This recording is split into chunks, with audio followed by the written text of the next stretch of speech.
Alors, pour réaliser le diagramme en boîte à moustache, ce qu'il faut faire du coup, c'est utiliser la calculatrice, parce que le logiciel Numbers ne le réalise pas.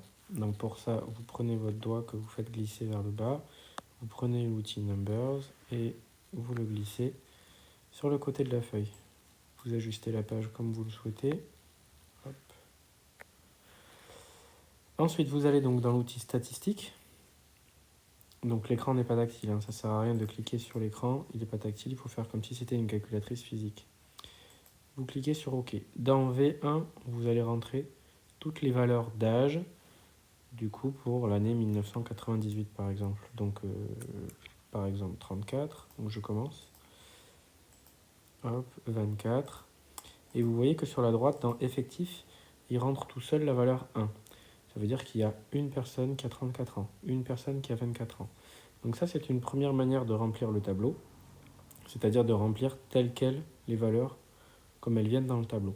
Il y aurait une deuxième manière de le remplir, ça serait de compter combien, donc comme vous avez fait plus haut, donc en gros de remplir le même tableau que celui-là que vous avez fait. Du coup, de venir compter combien il y a de personnes qui ont 24 ans. Hop, j'ai fait ce que je vous ai dit qu'il ne fallait pas faire, donc j'ai cliqué pensant que c'était tactile. Donc il faut dire qu'il y a 2 personnes qui ont 34 ans, 6 personnes qui ont 24 ans, etc. etc. C'est une deuxième manière de faire, mais qui nécessite du coup de votre part, hop, il faut que je remplisse quelque chose, mais qui nécessite de votre part de réfléchir et de compter, et voilà, c'est un travail où il peut y avoir une erreur. Donc si vous pouvez, rentrer le tableau, celui-là tel qu'il vient ici. Donc dans V1, 24 janvier de l'année dernière, 28 ans. Donc ça sert à rien bien entendu de rentrer les prénoms, parce que ces prénoms n'ont aucune incidence sur l'étude qu'on est en train de faire. Et dans V2, du coup, les valeurs de l'année 2018, donc 31 ans, 22 ans, hop, je me suis trompé, 22 ans, et 22 ans encore. Vos doigts, ça marche mieux. Et ensuite, pour pouvoir voir le diagramme en boîte, donc déjà, première chose à faire, ce que je vous conseille, c'est d'aller toujours dans Stats, pour voir surtout l'effectif total.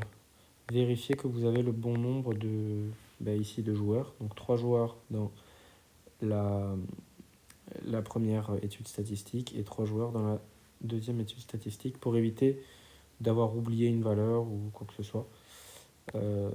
Et ensuite, vous allez dans Graphique. Alors comme vous pouvez le voir, j'en profite pour vous glisser l'info.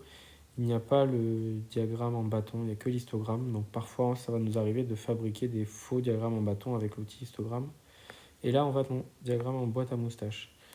Et du coup, ici, on peut, avec les flèches de droite, se balader pour pouvoir lire en bas les valeurs du diagramme en boîte. Et voilà, c'était tout pour savoir comment réaliser un diagramme en boîte avec la calculatrice Numworks.